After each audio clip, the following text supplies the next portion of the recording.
Allez, bonsoir à tous, salut les gars, bienvenue. J'espère que vous allez bien, que vous avez passé voilà, un bon début de semaine. Alors salut à Thomas, François, Jean. Alors bien sûr, oui, c'est l'heure des chiffres et des lettres, avec un peu plus de chiffres que de lettres ici, voilà, comme tu l'as remarqué, je pense. Et puis, salut à Landers, j'espère que ça va pour toi également. Bah écoutez les gars, ce soir on va faire un live avis de recherche parce qu'on aurait perdu depuis donc 1992 une certaine Brigitte Madone. Donc ce soir les gars, je vous invite tous à ouvrir vos méga forces et on va rechercher cette Brigitte Madone pour savoir où est passée cette personne. Et puis bien sûr, voilà, on va parler de certaines choses également à la fin du live avec des petites révélations à droite à gauche en plus par rapport à ce qu'on a vécu cette semaine, hein, grâce à bien sûr Maître Sega. Et puis on l'en remercie chaudement, hein, bien sûr, de nous avoir fait rêver à travers son emploi fictif de service de la hotline où il aurait passé une journée hein, dans les bureaux de Sega. Donc on va parler de tout ça, on va regarder ça de plus près. Alors je vais commencer bien sûr hein, par vous raconter une petite histoire à travers le chapitrage hein, de notre ami Maître Sega au niveau de ses bouquins, parce que c'est vraiment une grande qualité d'écriture. C'est quelqu'un, je pense, qui a raté une vocation d'écrivain. Salut Sébastien, bienvenue à toi. Alors, pour rester sérieux, parce que bien sûr, ce soir, c'est le 1er avril, on est dans la dérision, on n'est pas dans le sérieux, malheureusement, parfois, des choses font que le 1er avril, c'est aussi sujet à débunker des choses à travers des fausses informations. Euh, Tu l'avais rencontré en vrai? Ah, c'est bien. À quel endroit? Quel endroit? Dans les toilettes d'un cinéma? Non, mais fais-nous rêver. Alors, on va commencer voilà, par regarder et je vous raconterai à la fin voilà, ce qu'on a découvert en plus. C'est assez phénoménal. Donc, je vous mets tout de suite voilà, une petite capture d'image où on va mettre des images plutôt. On va mettre des images. Ou capture de fenêtre, ouais, à travers la page du site Megaforce. Alors je vous raconte juste par exemple ce qu'il en est, voilà, de Megaforce. Alors Megaforce, c'est quand même un magazine de référence à l'époque où on a pas mal d'infos, pas mal de news. Par exemple, on est les gars, hein, voilà, une petite information. Alors je pense que si en effet quelqu'un a bossé du côté de Megaforce, a travaillé dans le train Sega, il y a juste un petit truc qui a peut-être échappé en effet à ces personnes-là. Euh, le train Sega, faut dire que c'est un train voilà qui stationne dans. On va revenir sur cette page-là tout à l'heure. Je vous la mets de côté. Juillet-août 92. Très très intéressant cette histoire de juillet-août 92. Vous allez comprendre rapidement pourquoi. Parce que il y a des changements du côté de Megaforce, du côté de la hotline, il y a énormément de choses qui bougent. On a également l'Euro Challenge qui arrive en 92 avec ce fameux train Sega. Alors je vais essayer de vous remettre cette page où on a ce fameux Euro Challenge que je l'avais trouvé assez rapidement la dernière fois. Et dans ce train Sega, voilà, vous avez la possibilité de tester des jeux, de participer à un concours sur toute la France, un train qui va être lancé dans 24 villes, et ça va vous permettre, voilà, de bien sûr battre les meilleurs joueurs de France, de vous confronter à des personnes qui peut-être sont, on va dire, plus fortes que vous, donc vous allez pouvoir les rencontrer dans votre propre ville, et ça c'est vraiment très bien ce qu'avait fait Sega à l'époque, hyper intéressant. Et puis également, hein, vous aviez la possibilité du côté de la hotline, voilà, de récupérer parfois des goodies. Ça, c'est vraiment sympa. C'est-à-dire que je vous donne un petit avant-goût de ce que je vais vous raconter par la suite. Salut Rao. C'est que par la suite, voilà, les bureaux de Megaforce ont changé d'endroit. C'est-à-dire que au tout début, Megaforce et puis la hotline sont à des endroits complètement différents.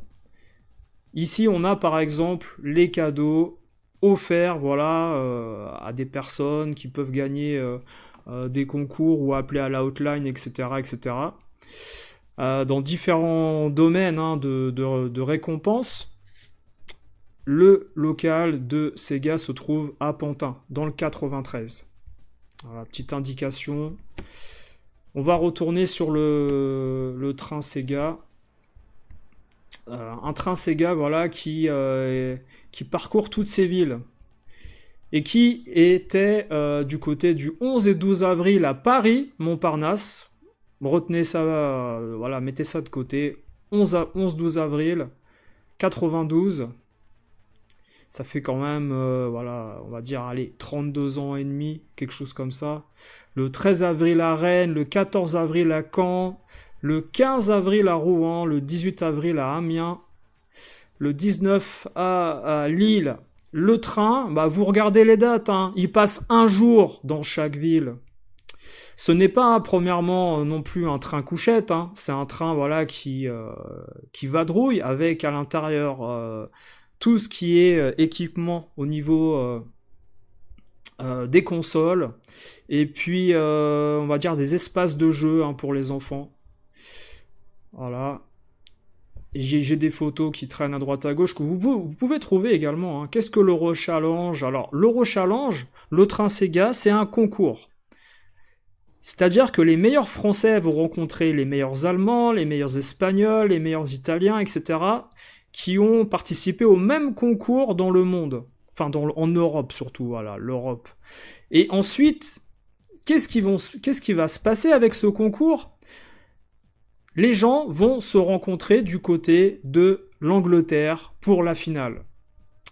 Alors, je pense que les personnes, en effet, qui se souviennent avoir fait le train Sega sont des personnes qui sont à même de raconter que, en effet, il y avait un concours, que les meilleurs de France s'engageaient, et qu'au niveau final, c'est quand même quelque chose que tu ne peux pas oublier.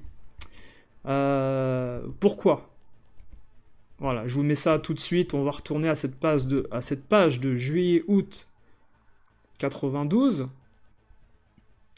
où en effet, du côté du fameux concours du côté de Sega, on a un prix qui est assez énorme.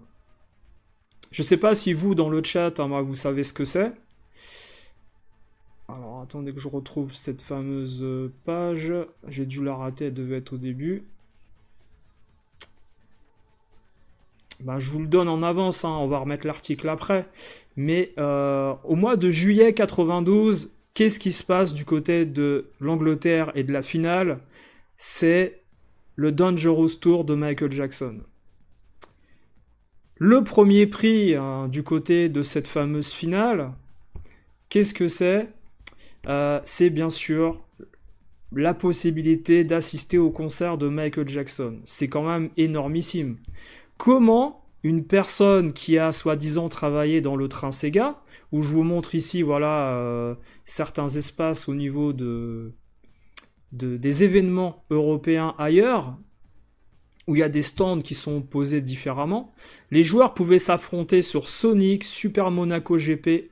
Salut cousin Hubert, comment tu vas? Kid Caméléon, Alysia Dragoon, qui soi-disant est un des jeux qui s'est pas bien vendu en France. Bon, ça après, bien sûr, c'est discutable. En Europe, il a dû bien se vendre vu que le jeu venait de sortir et puis a été promu par Sega pour en effet vendre la marque de la Mega Drive. Le concours des scores s'est déroulé dans l'amphithéâtre de la Cité des Sciences, décoré pour l'occasion de jeux de lumière impressionnants et les personnages les plus célèbres des jeux Sega. Dans cette ambiance à la fois chaleureuse et futuriste, la tension ne pouvait que monter au fur et à mesure de la compétition. Voilà. Alors, il y avait des parrains de la télé, hein, comme Laurent Boyer, animateur de M6, pour ceux qui ont connu, je sais pas, il y avait quoi, la Hit Machine ou des trucs comme ça à la télé. Ouais, c'est ça, Thomas François Jean. Ouais, c'est pour ça que je vous dis, dans l'interview de Retro Polo, s'il avait bossé, au lieu de parler de Marc Lavoine, Michael Jackson, c'est un autre niveau. Mais malheureusement, voilà, Michael Jackson n'était pas à Score Games à Saint-Michel ou Gare Saint-Lazare, donc il n'a pas pu le rencontrer. Sachant qu'après 95, ben il est licencié et puis il se retrouve en tant qu'invité, bien sûr, à la table d'Aimé Jacquet en 96, comme par magie, en tant que maître Sega.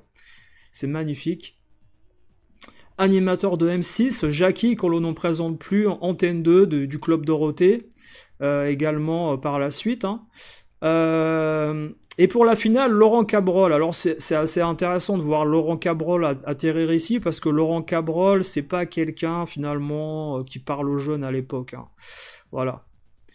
Animateur de l'émission vedette de la chaîne préférée des adolescents, La Nuit des Héros. Bon, sincèrement, c'est pas Patrice Drevet, c'est pas Dorothée, c'est pas Ariane, c'est pas Jackie, voilà, c'est bon, c'est juste un personnage, c'est pas Laurent Petit-Guillaume, voilà. Je suis très étonné que notre maître Sega n'ait pas cité par exemple, voilà, comment ils s'appelaient les deux là, Charlie et Lulu, Ophélie Winter ou des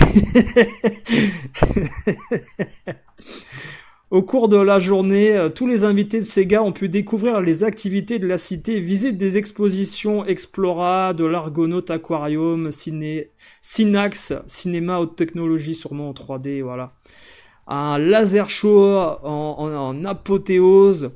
La France, voilà, le champion de France ira rencontrer les autres champions européens fin juillet dans le stade de Wembley au cours d'une finale européenne qui promet de grandes émotions.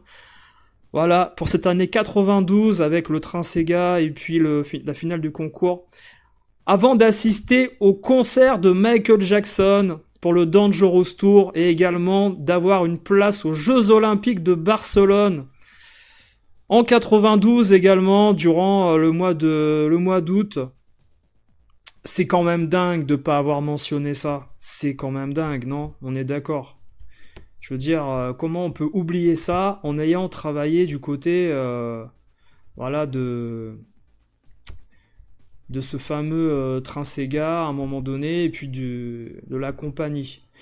Alors, il y a des choses qui peuvent s'expliquer hein, quand tu fais des petites recherches à droite à gauche. C'est assez intéressant. C'est-à-dire que là, premièrement, si vous avez suivi donc les deux émissions que j'ai faites, on nous parle de Megaforce, où ils trouvent une petite annonce dans un console plus, un joypad, autour de janvier-février 91. Malheureusement, les magazines à cette époque-là n'existent pas. Hein, juillet-août 91 pour Megaforce. Si vous voulez, on peut regarder console plus, hein, si ça vous amuse. Hein. Numéro 1, voilà, septembre 91. Joystick. Joypad, excusez-moi. Joypad, numéro 1, c'est quand? Octobre 91, donc premièrement la petite annonce qu'il aurait trouvée, elle n'existe pas. Ensuite, il y a un moment donné où il vous parle de cette histoire où, comme par hasard, il déboule à l'âge de 17 ans à Paris, du côté du boulevard Voltaire, aller voir Romuald, bien sûr, notre ami de chez Megaforce, que tout le monde peut trouver au niveau du nom dans les magazines d'époque. Et donc il déboule pour passer l'entretien, après avoir répondu à la petite annonce, hein, qui n'existe pas d'ailleurs, voilà. Et donc on est autour du mois de juillet-août 91, et on est du côté de... Alors il dit, Je vais à Paris parce que les bureaux de la Hotline et de Megaforce, hein, sont du côté de Paris, de Paris, donc 19e. Sauf qu'en fait, ça, c'est à partir de juillet 92. Donc un autre problème d'anachronisme. Je vais vous montrer pourquoi. Alors, au tout début, c'est 91, on est du côté de Pantin. S'il y a une petite annonce pour demander des gens à la hotline de Sega, c'est certainement pas du côté d'un autre magazine que Megaforce. Bon, déjà, il y a des choses comme ça. Il y a également le fait que, pourquoi j'ai mis avis de recherche de Brigitte Madone, c'est que à un moment donné, il nous parle du fait que le directeur du côté de Megaforce s'amusait à mettre des faux noms au niveau des gagnants des concours ou des news. Et il cite à un moment donné la femme d'un des directeurs ou collègues, Brigitte Madone. Bah écoutez, moi j'ai cherché pendant pas mal de temps dans les numéros, dans la rubrique news, Sega, astuces, etc. Aucune trace de cette personne. Aucune trace. Maintenant, je vais vous montrer cette fameuse histoire, voilà, autour de pourquoi je vous dis que on a un gros problème à travers cette personne, et puis également la hotline. La hotline, voilà. Je vous mets la photo. Maître Sega déménage. On est dans le numéro, écoutez, hein, c'est mars-avril 92.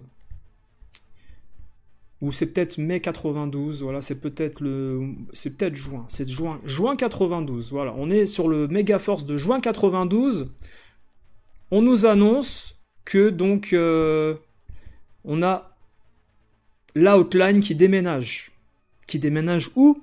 Dans le 19e, du côté de Paris, indicatif 47, voilà. Vous êtes très nombreux à utiliser la hotline de Maître Sega, et nombre d'entre vous vont donc se précipiter sur leur carnet d'adresse à cause de cette info. Oui, le numéro de téléphone de la hotline de notre Maître Sega vénéré a changé. Depuis le 1er juin 92, c'est tout récent, voici le nouveau numéro pour vous tirer de tous les embarras dans vos jeux, obtenir des trucs et astuces, des news, etc.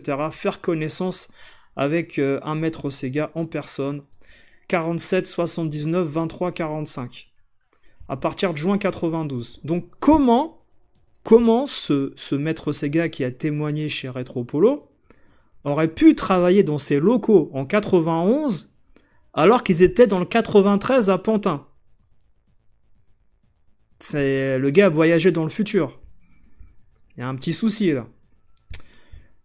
Je vais vous montrer le numéro de téléphone des premiers Megaforce. 40 27 09 09. Maître Sega vous remercie d'avoir été si nombreux à l'appeler. Continuez comme ça. Alors ça, on est au numéro, c'est le numéro 2 ou numéro 1 là. Donc là, vraiment, c'est de la propagande, hein, parce que finalement, personne n'a appelé. C'est un service qui est fermé le dimanche. Pour vous dire à quel point, en fait, le dimanche, pourtant, c'est un jour bankable, hein, voilà, comme m'a rapporté un collègue. Je comprends pas que le numéro de la hotline et des prestataires soit fermé un dimanche. C'est un non-sens total par rapport au fait que tu peux faire énormément d'argent de ce côté-là. Bon, déjà, c'est un souci en effet. Ça peut expliquer la délocalisation et l'arrivée du côté des bureaux de Megaforce et de Sega en 92. Parce que là, c'était peut-être des prestataires en 91. Vous voyez ce que je veux dire ? Maître Sega vous remercie d'avoir été si nombreux à l'appeler. Continuez comme ça, il se fera un plaisir de vous répondre. Si vous appelez de province, composez auparavant le 16 40 27 09 09. Numéro de la banlieue parisienne. Voilà. Pour ceux qui ont déjà appelé du côté de Paris, vous savez de quoi je parle par rapport au magasin, etc. C'est pas ce numéro-là. Bon, voilà. Ça, déjà, c'est un souci. Il y a un problème, encore une fois, de temporalité.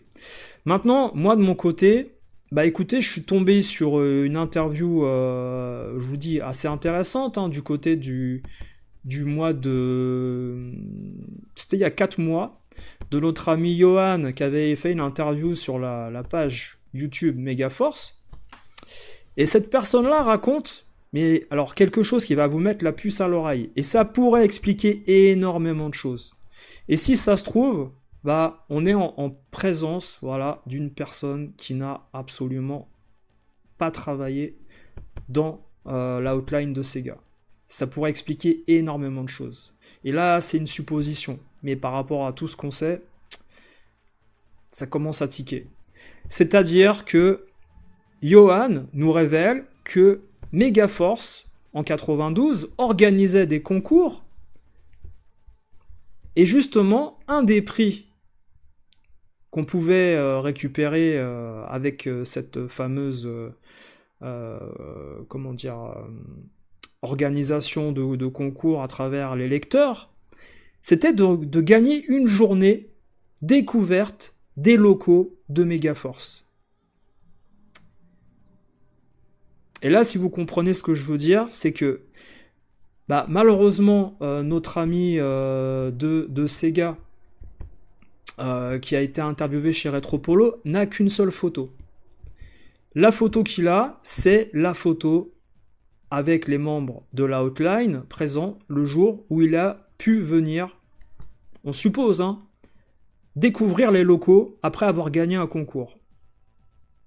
Ça peut être une supposition, mais ça pourrait expliquer beaucoup de choses, et ça pourrait expliquer, en effet, que la personne n'a que cette photo, parce que c'est la photo souvenir de la journée.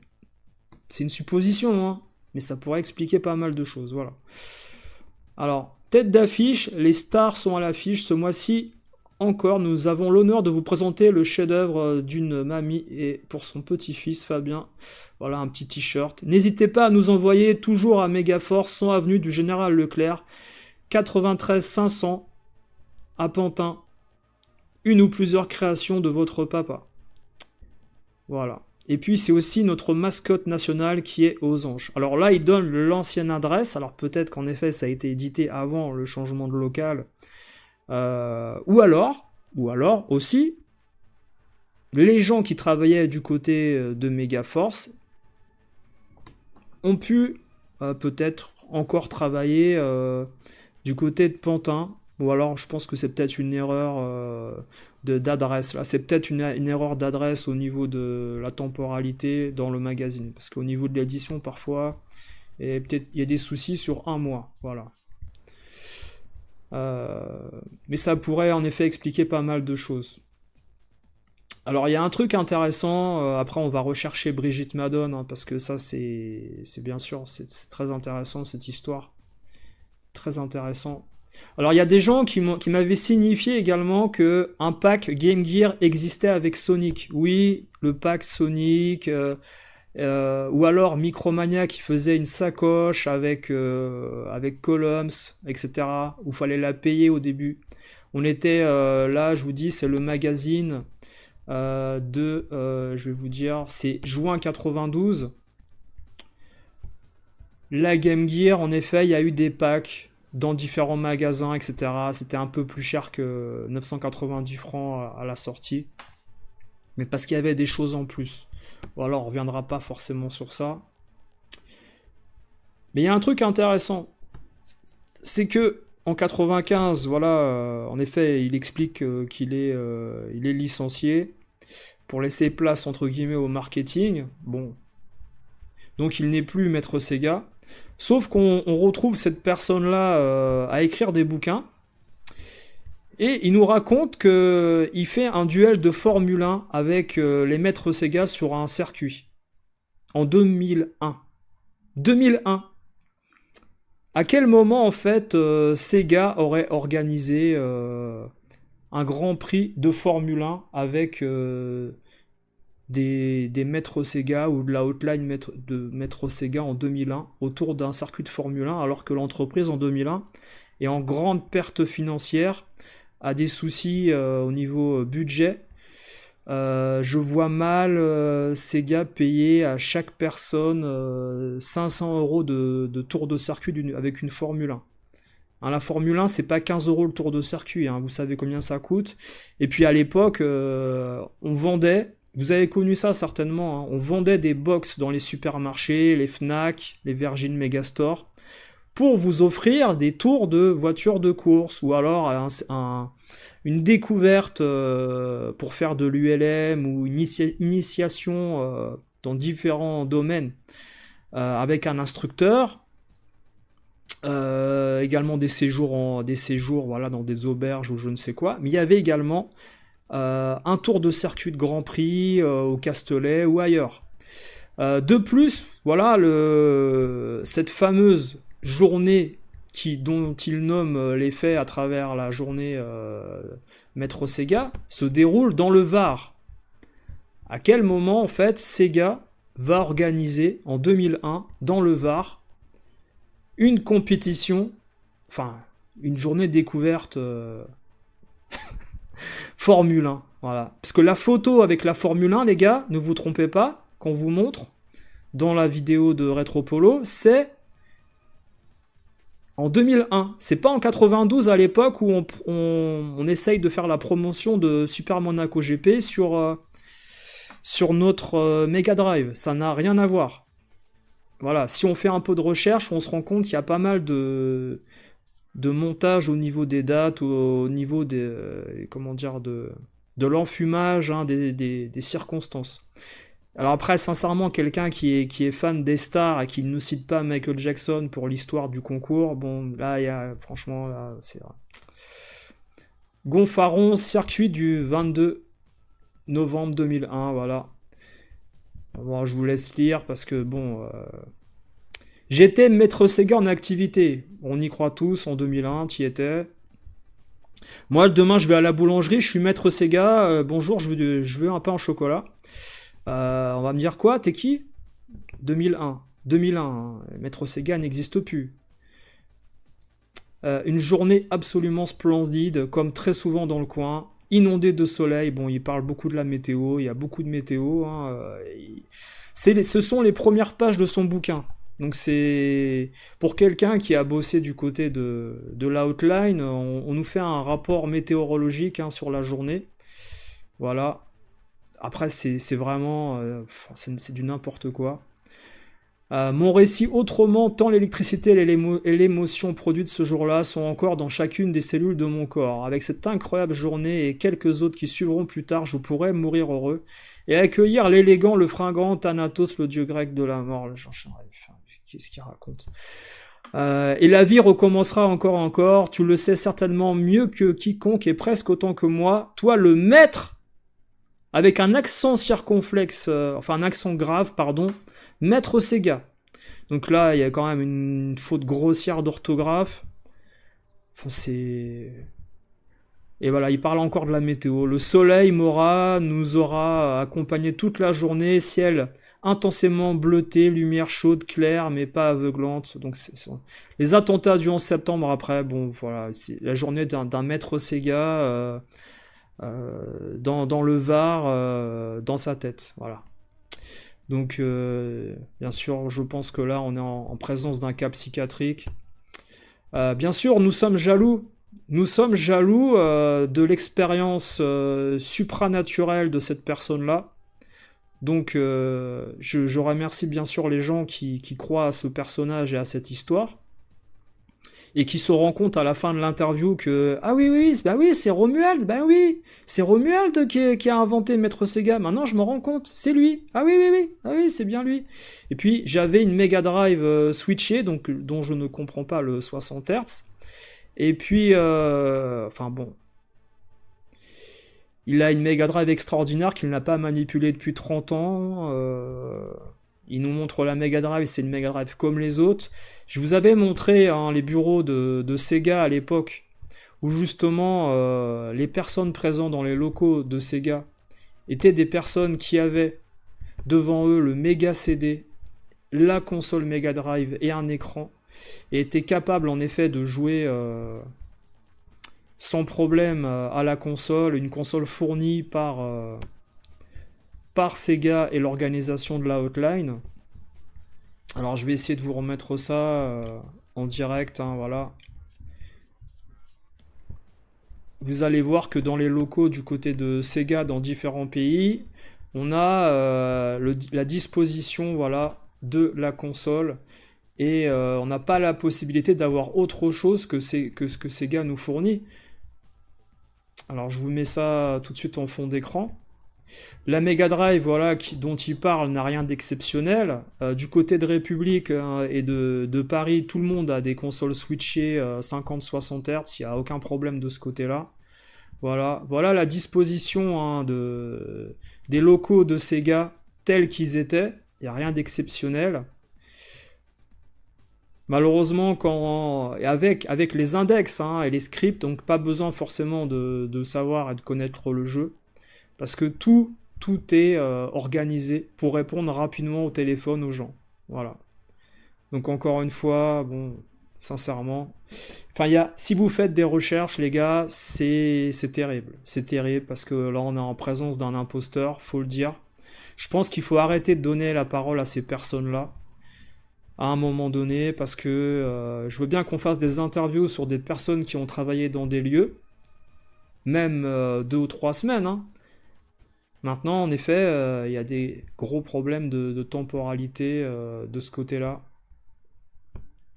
Bah écoutez, on va essayer de chercher cette fameuse Brigitte Madone, hein, si vous le voulez.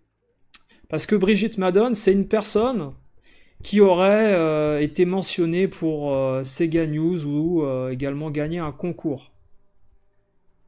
Voilà. Alors sinon vous disiez les gars dans le chat, alors tu la rends quoi à la Geek Room, une salle d'arcade à Asnières. D'accord, bah c'est bien.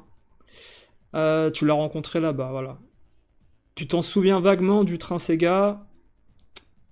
Bah, le train Sega, de toute façon, c'est une organisation pour promouvoir la marque et la console, hein. C'est un moyen pour tous également de découvrir le Mega CD si t'as pas l'occasion de pouvoir l'acheter. Il y a encore cette histoire où ils débranchaient toutes les 10 minutes hein, pour faire tourner les gens à l'extérieur, sachant que le train restait une journée par ville, voire 2 du côté de Paris-Montparnasse. Voilà, donc quand tu es animateur, tu travailles un jour sur le train Sega. C'est quand même terrible, hein. Donc là, on était... moi, j'ai cherché dans les magazines d'avant. Donc là, on est par exemple du côté de juin 92. Je vais regarder hein, si on voit cette fameuse Brigitte Madone quelque part. Sachant que je pense qu'on la trouvera jamais. Une personne portée disparue.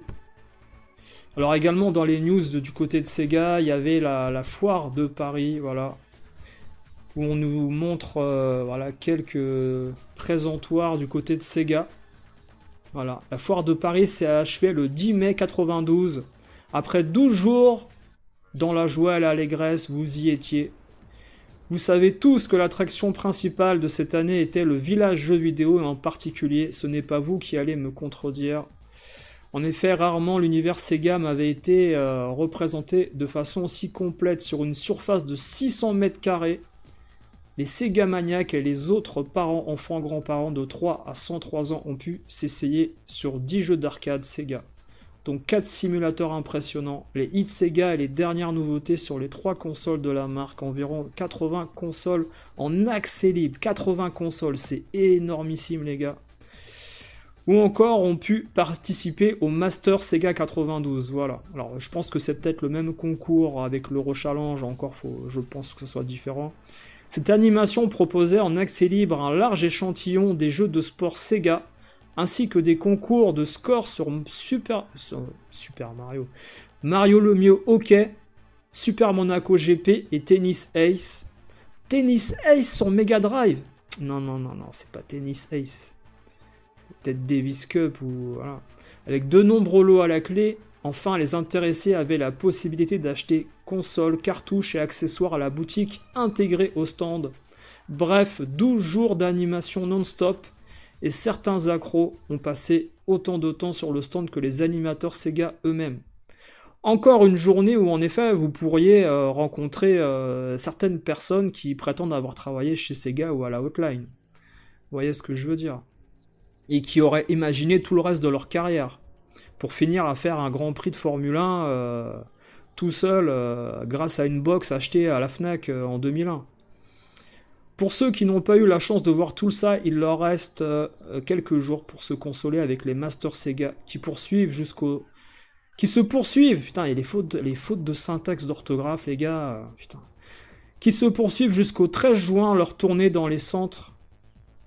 D'accord, ok, virgule, machin, ok. Vous pouvez encore les voir du 2 au 6 juin à Strasbourg, entre Place des Halles et à la Valette du Var. Intéressant. Centre Grand Var, du 2 au 6 juin, et 9 au 13 juin dans la région parisienne, Centre Parly 2. Bonne chance à vous. Très intéressant tout ça. Donc, en tout cas, pour ce qui est des news, là, il n'y a pas de nom donné pour la personne qui s'occupe des news. Après, pour, en effet, comment ça s'appelle là, les concours. Les concours et les faux gagnants, soi-disant, qu'il y avait. Bah alors, si tu mets des faux gagnants au niveau des concours, ça voudrait dire quoi? Les concours sont pipotés, il n'y a pas de lot. Les concours sont pas organisés de façon, comment dire, officielle. Ça peut en effet soulever certaines questions. Les gens qui idolâtraient à l'époque Megaforce, qu'on apprend que en effet les concours sont pipotés, etc., vous auriez donc envoyé vos réponses pour rien. Ouais, je sais pas, c'est bizarre. C'est assez bizarre vu que c'était gratuit, il n'y avait pas d'SMS à l'époque, hein, etc. Vous voyez ce que je veux dire? Donc voilà, je fais un ziotage rapide pour voilà, c'est pour voir si on n'a pas loupé des choses au niveau de. On va faire tout 92. Hein. On va faire après voilà, juillet-août 92, c'est le fameux numéro où vous avez les réponses au niveau des concours et la délocalisation de la hotline de Maître Sega. Megaforce étant dans le 93 encore. Et ensuite vont être délocalisés aussi. Donc je ne vois pas pourquoi Maître Sega sera allé en 91 du côté du 19e arrondissement, alors qu'ils y sont seulement à partir de fin 92. C'est assez étrange. Voilà. Donc là, il n'y a pas de nom, il n'y a pas de prénom. Julien Toc, voilà, bah ça c'est des noms bidonnés. Ça, je vous l'avais lu tout à l'heure. Les infos, les news, il n'y a pas de nom hein, de cette personne-là. Allez, septembre 92. Qui pourrait coller avec une période, en effet, où la personne aurait pu y être. Alors, on a Grégoire Blondet. On a Giuseppe. Oscar Duro. Max Agas. Bon là, il n'y a rien du tout d'autre, hein, voilà. C'est le courrier des lecteurs. On va faire courrier des lecteurs, on va faire les news, hein, on va voir rapidement. Alors, qu'est-ce qu'on a ici? Rien de spécial. Là, c'est une publicité. Dans les previews. Alors, les previews, c'est un truc qui apparaît assez tardivement du côté de Sega. Hein. C'est pas un truc qui apparaît tout de suite hein, dans ce fameux magazine Megaforce. C'est assez étonnant parce que tous les magazines le font. Par contre, Megaforce, ils sont un peu en retard. Hein, c'est vrai. Hein, on a Tilt, on a Joystick, on a Génération 4, tous ces magazines le font depuis un petit moment. Je suis très très étonné qu'en effet Megaforce n'ait pas fait ça plus tôt. Sachant qu'il y a Player One également qui est là pour concurrencer. Et si vous regardez à chaque fois au niveau des previews, il n'y a pas de nom au niveau de l'article. C'est l'entité Megaforce, hein, qui fait les articles, hein. Il n'y a pas de journaliste dédié. Le Schmurz que vous voyez, c'est le petit personnage qui saute sur place en fait, qui est présent dans les crédits de Megaforce. Un Schmurz, c'est pas un journaliste, hein, pour ceux qui se demandent. Donc là, on cherche, voilà, peut-être un journaliste, encore une fois. Voilà, le Schmurz, il est là, il est sur le côté, il saute, il est content. Septembre 92. Donc toujours pas de Brigitte Madone, hein. Là, j'ai une pensée, à ce moment-là, j'ai une pensée pour Retropolo qui malheureusement doit se dire, putain, c'est qui ce fou qui m'a contacté en tant que maître Sega. D'ailleurs, je fais un petit coucou également à Gunhead, qui m'a laissé entendre que un certain monsieur Sega l'aurait contacté en disant que je mettais des reviews mauvaises sur les bouquins de Gunhead et que je mettais des mauvaises reviews sur ses bouquins à lui sur Amazon. J'ai fait l'interview avec Gunhead, j'ai tous les bouquins de Gunhead. À quel moment, moi, j'aurais mis des mauvaises reviews à Gunhead?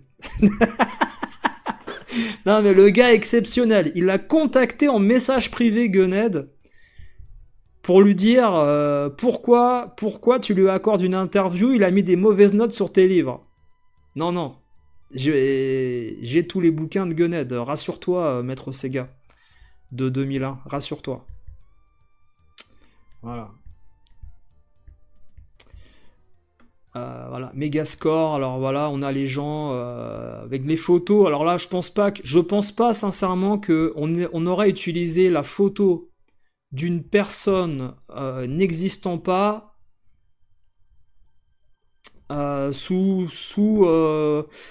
comment dire, sous menace de procès pour comment dire, utilisation d'une image d'une personne qui existerait avec un faux nom, avec les parents, etc. Ça aurait été compliqué. Vous imaginez un magazine Megaforce?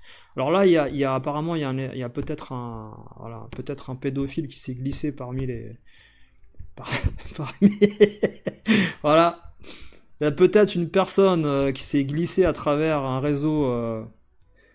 Voilà, on est le 1er avril, hein, c'est de l'humour. Si ça se trouve, ce live n'a jamais existé, hein, voilà. Mathieu Louden à Villepreux. Je sens que quand il aura une voiture, il va faire peur à plus d'un. Voilà. Olympic Gold. Belle époque pour les sportifs. Il a fait 57 points au tir à l'arc. Je vous le mets, hein. 6,35 m à la perche, etc. 14 ans, génial, voilà. Et également, il y avait un service Minitel du côté de Megaforce, 3615 Megaforce avec le Schmurz.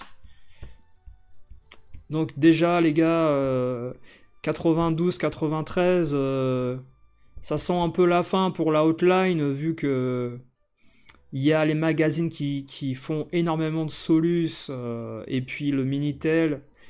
Ensuite, il y aura même des bibles d'époque qui vont compiler énormément de Solus à travers tous les jeux.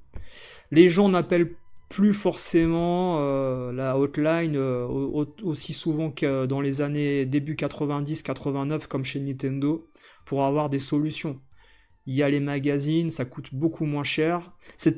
Il faut savoir qu'aux États-Unis, la hotline Sega, c'était 1,50$ la minute. 1,50$ la minute. Vous imaginez? C'est énormissime. Ça veut dire qu'en France, c'était combien? Peut-être l'équivalent de 1 franc 30, 1 franc 25 la minute. Voilà, c'est extrêmement cher. C'est-à-dire que vous restiez, 10-15 minutes. Aïe, aïe, aïe, aïe, aïe. C'était le prix du magazine. Quel intérêt pour un gamin d'appeler 10-15 minutes alors que tu peux acheter un magazine? Alors là, je vais découvrir en direct les 3 derniers magazines de l'année 92 où il y aurait cette Brigitte Madone. On attend toujours, hein. Voilà. Donc, comme je vous l'ai dit, la hotline est délocalisée dans Paris.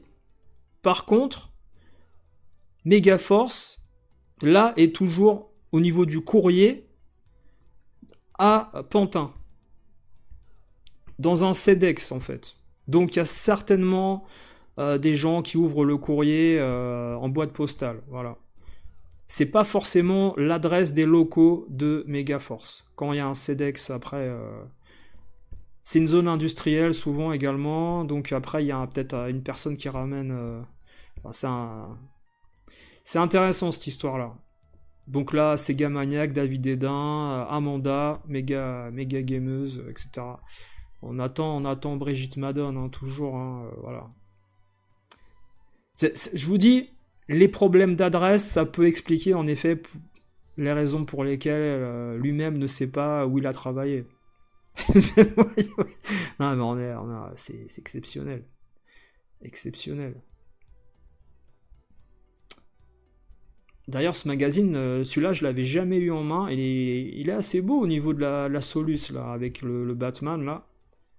Pas mal du tout, hein. Le premier Batman sur la Mega Drive, je l'avais pas fini. J'avais fini Batman Returns.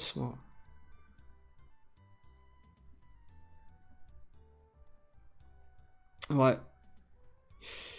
Le premier Batman, je sais pas, je préfère celui de la NES, hein, un peu comme tout le monde. Donc là, après, on a la sortie annoncée pour le Sonic Tuesday, les gars, de Sonic 2 qui va arriver avec la preview. Ça, c'est vachement cool quand même, hein. Parce que ça rappelle des bons souvenirs. Je pense que le Megaforce de donc septembre 92,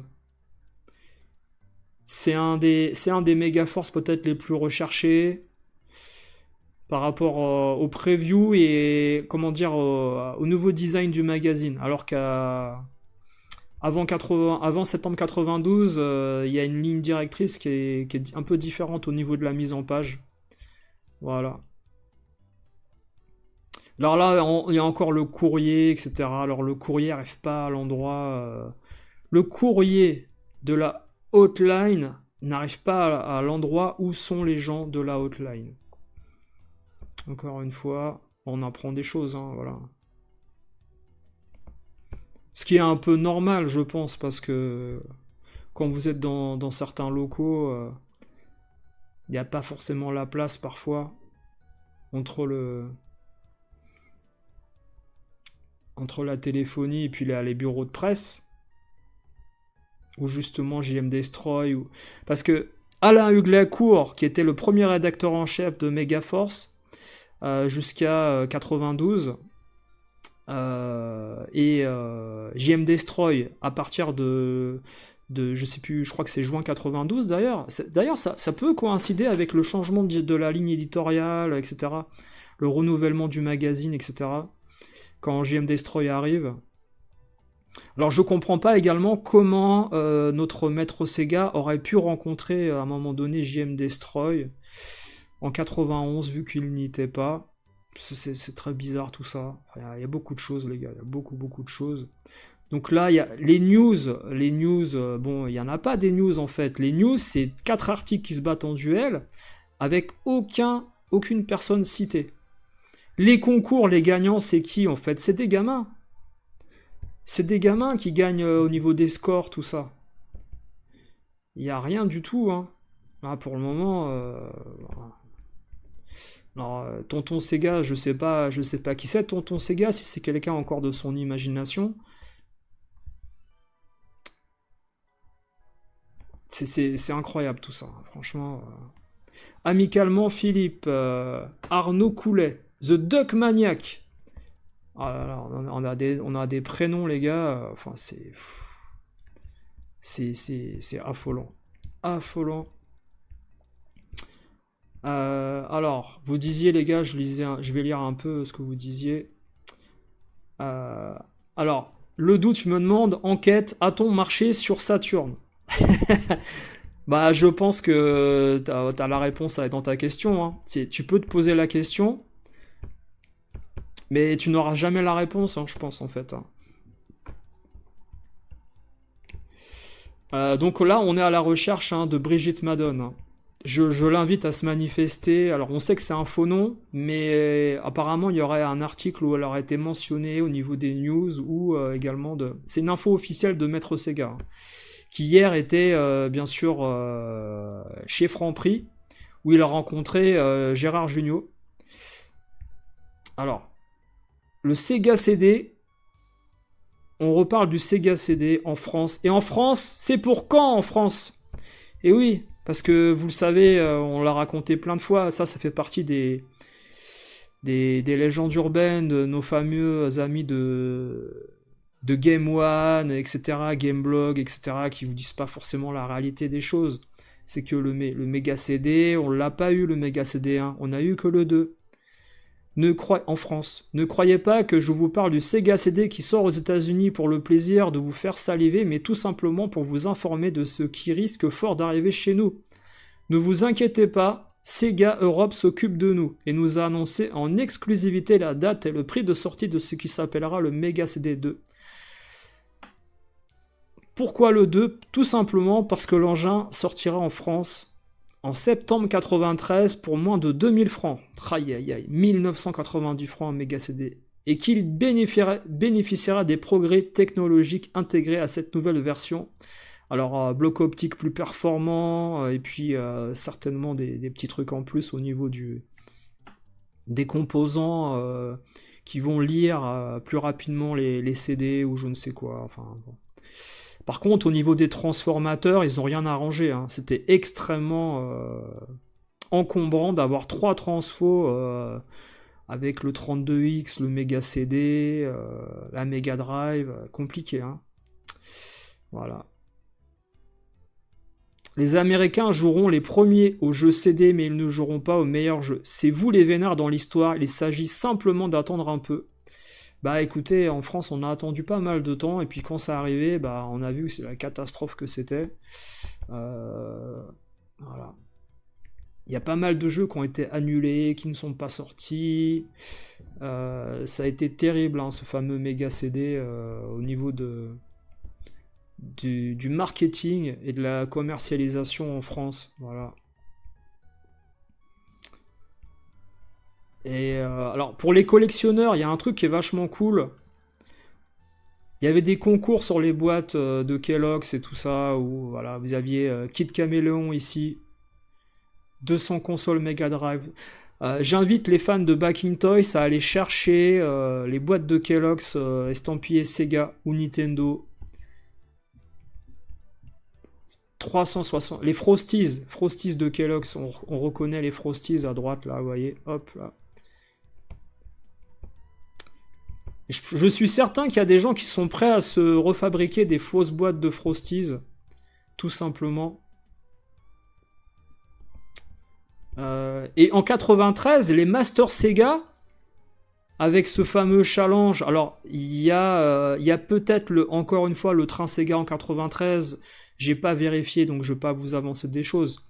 Mais ce que je veux dire, c'est que en 93, l'Euro Challenge qu'on a eu en 92 repart en 93 avec d'autres jeux encore une fois.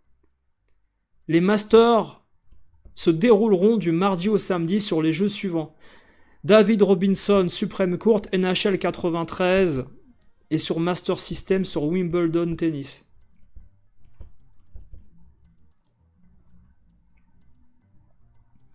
Et on a les adresses dans lesquelles se dérouleront les compétitions, voilà. Là, on est en novembre 92, un magazine de novembre 92. Alors, pour ceux qui savent ou pas s'il y a eu le train Sega en 93, ça serait intéressant. Parce que le maître Sega nous a avancé qu'en 93, il y avait un train Sega aussi. Donc, là, c'est une info que j'ai pas vérifiée, mais bon, on n'est pas à ça près, hein, vu tous les mensonges qui ont été dévoilés à droite à gauche.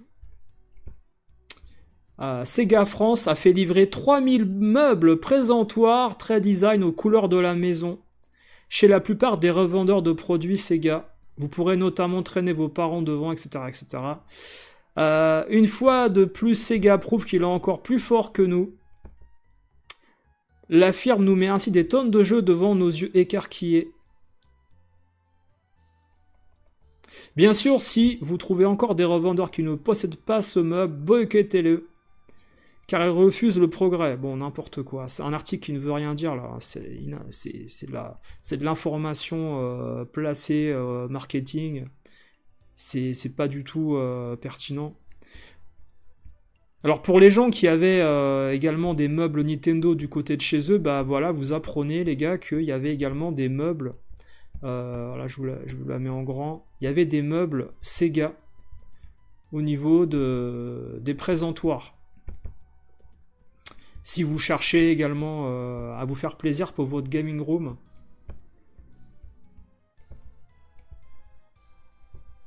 Voilà. Alors ici on a un truc intéressant, voilà. Qu'est-ce qu'on nous dit?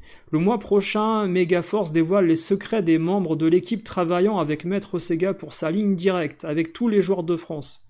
47 79 23 45. Vous pouvez appeler ce numéro tous les jours sauf le dimanche. Bien sûr.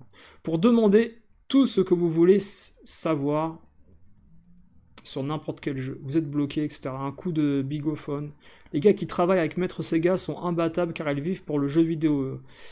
Ah, ils mangent, ils dorment Sega, voilà, en rêvant Sega. Dans le numéro 12, vous apprendrez tout sur les méthodes de travail d'un testeur qui travaille pour Maître Sega. Vous verrez l'endroit où il joue, vous connaîtrez mieux les 14 membres de l'équipe, etc. Bah écoutez, très très intéressant. Bon, pour l'instant, pas de trace de Brigitte Madone, hein. Aucune trace hein, de cette personne-là.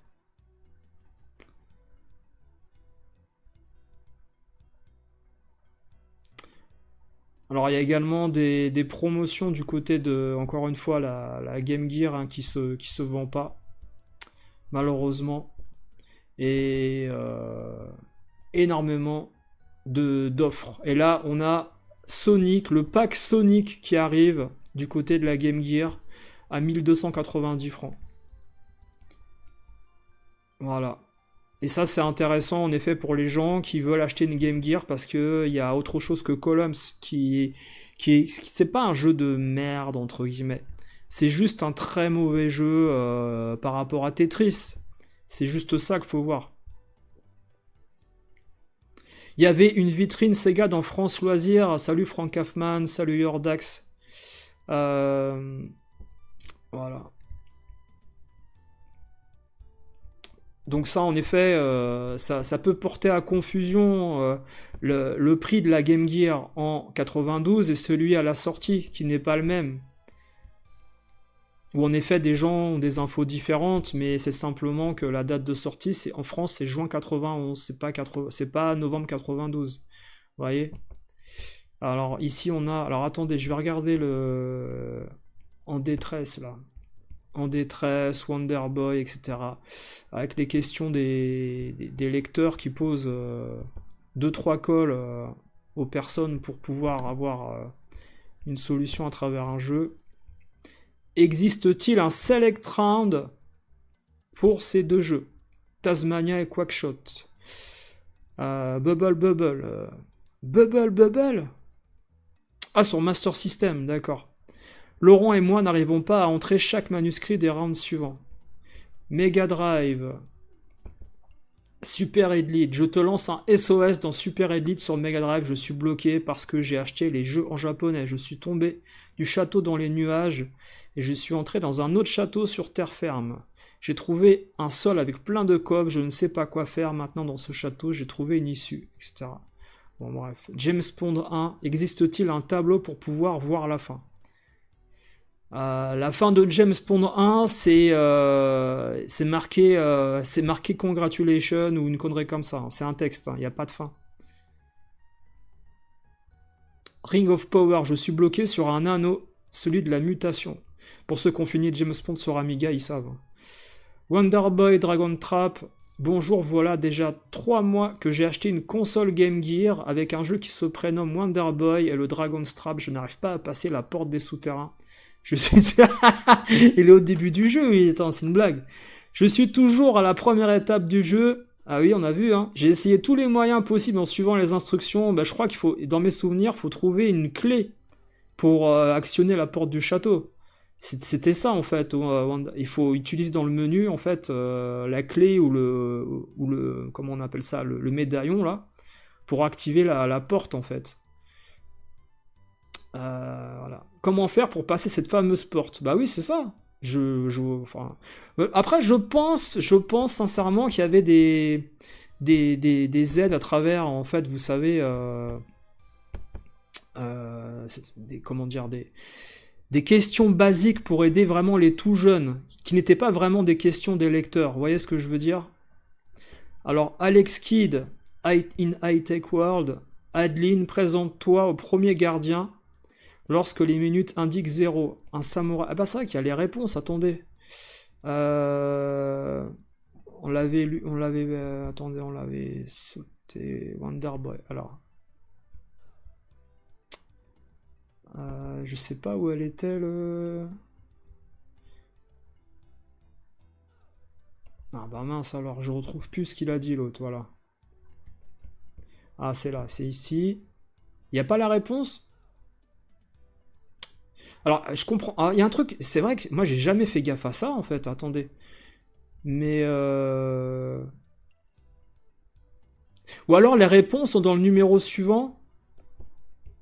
Là il y a un truc qui m'échappe là. Il y a un truc qui m'échappe en fait, parce que c'est vrai qu'il y a pas mal de questions, mais ils répondent pas en fait. Ils répondent pas aux questions des gens. Ils mettent juste les questions. C'est quel intérêt en fait? Faudrait que je regarde ça de près là, mais un truc qui m'échappe là. Alors là, Wonder Boy 5, oui Jean-Christophe, il existe une armure légendaire dans le château. Après le chariot, tu dois te suspendre à une poulie, etc. Ensuite tombe dans le trou, mais là c'est pas c'est pas Dragonstrap, là c'est Emmanuel qui a posé la question. Pourquoi il dit oui Jean-Christophe? C'est très étrange, très très étrange cette histoire là. Qui s'était déjà intéressé au service questions-réponses de Megaforce au niveau des Solus? Alors il manque en fait ah, Wonder Boy 3, voilà, regardez, c'est peut-être ça. Quand tu entres dans la salle aux étoiles, prends le sabre magique, etc. Pour tuer le dragon à deux têtes. Ah, ça n'a pas l'air d'être ça, hein. Bon, bref, on va pas s'éterniser sur la Solus, c'est bizarre là. En tout cas, Brigitte Madone, bah écoute, voilà. Où est Brigitte? Où es-tu? Vous voyez, c'est ça que je vous disais, c'est-à-dire qu'à un moment donné, il y a des magazines comme la Bible des astuces qui sort, et on n'a plus besoin d'appeler la hotline ni d'acheter Megaforce. Les gamins achètent une Bible pour avoir tous les codes, les solus, parce que ça coûte largement moins cher que d'acheter plusieurs magazines différents pour avoir des codes de chaque magazine. Là, on a plein de magazines répertoriés, voilà. Ouais. Ouais, Yordax, c'est ça, le pack Sony, Sony qui est arrivé autour de l'été 92. C'est ça, c'est ça. 92, l'année du premier Mortal Kombat en arcade, tout à fait. C'est vrai qu'il y a des gens en fait qui pensent que Mortal Kombat c'est 93, mais il arrive en arcade un an avant, hein. Enfin 6 mois avant, hein. 6-10 mois avant. Donc en effet, il y a pas mal de jeux comme ça, hein.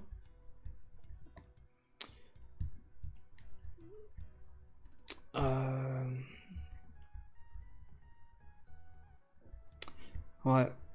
Alors moi j'ai parlé avec pas mal de gens de mon côté de cette fameuse interview. Il y en a pas un qui m'a dit, je crois que le gars il dit la vérité. Non, il y a trop de choses qui vont pas. C'est terrible.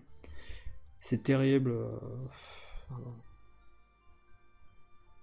Et je vous dis encore une fois, on remet pas en cause le fait qu'il ait pu travailler 2-3 semaines ou 1 ou 2 mois. On remet pas ça en cause. C'est simplement en fait la période dont il parle. Il a vécu qu'un dixième de ce dont il parle. Tout le reste, c'est de l'invention sortie de son cerveau. Vous voyez ce que je veux dire? Mais on remet pas en cause le fait qu'il ait pu travailler en effet à la hotline. Mais pas à ce moment-là, pas à cet endroit et pas aussi longtemps. C'est juste ça. Maintenant, en effet, si on découvre que la personne était saisonnière durant l'été pendant 3 semaines, pistonnée par une quelconque personne pour avoir bossé là-bas, bon, voilà. Là, vous avez vu, hein, moi j'ai mis rapidement là les noms. Il y a pas de, il y a encore. Je cherche dans tout, hein, l'apparition de Brigitte Madone, hein, je cherche, je suis, voilà, non, quand même, on a fait, les gars, on a fait 12 mois, on a fait 12 magazines, enfin, on a fait plus de 12 magazines, on a fait l'année 92, plus 91, ou alors je cherche très très mal. Une souris Sega était annoncée carrément, ils annonçaient également des parcs Sega, ça c'était énorme. Et je me souviens que quand j'avais lu en fait qu'ils allaient faire un parc Sega, mais moi j'y croyais absolument pas. C'est-à-dire que on est en avril 92, il y a Disneyland Paris qui ouvre. Euro Disneyland qui ouvre, voilà. Ça s'appelle comme ça au début. Euro Disneyland, c'est le parc Disney de Paris. Il y a également Mirapolis là, qui a été un échec parce que les forains se sont opposés à l'ouverture de ce truc-là, ils ont saccagé, etc. Ils ont saboté le parc, inondations, etc. Des attractions, alors que le parc n'était pas fini, ça a été une catastrophe. Pourtant, Mirapolis, il y avait des bonnes attractions avec des marionnettes et tout, mais l'esthétique n'était pas soignée à l'extérieur encore. Voilà. Le parc Sega, j'y ai jamais cru, voilà. C'est le prochain défi de Sega, ils disent plusieurs mini-parcs à thème, genre Disney World, d'environ 10 000 m², ce qui n'est pas énorme et qui abriterait en leur sein salles d'arcade, attractions diverses, montagnes russes et fast-food, bien évidemment. En fait, chaque parc aura ses propres attractions. Alors, je sais pas si ça a terminé dans Sega la tête dans les nuages, mais ça ressemble en effet aux salles d'arcade qui sont nées plus tard. On a vu plus petit, hein, peut-être, hein. Parce que le partenariat avec Alain Prost pour les salles d'arcade en France et en Belgique, il arrive à peu près autour de cette période-là, hein. Et puis la souris Sega, voilà, qui finalement n'a pas été plus loin que ça.